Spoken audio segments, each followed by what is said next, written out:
అధినేత ఉప ముఖ్యమంత్రి పవన్ కళ్యాణ్ వీరాభిమాని నిరంజన్ మరణంపై ఆయన తండ్రి చేసిన వ్యాఖ్యలు రాజకీయంగా ఇప్పుడు చర్చనీయాంశమయ్యాయి.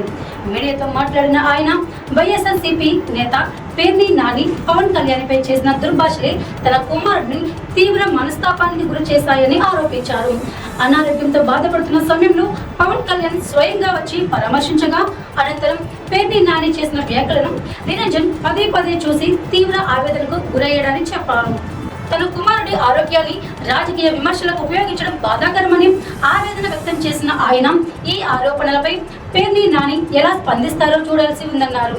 కాగా ఇవి నిరంజన్ తండ్రి చేసిన ఆరోపణలు మాత్రమే. దీనిపై పేర్ని నాని నుంచి ఇప్పటి వరకు ఎలాంటి అధికారిక స్పందన రాలేదు.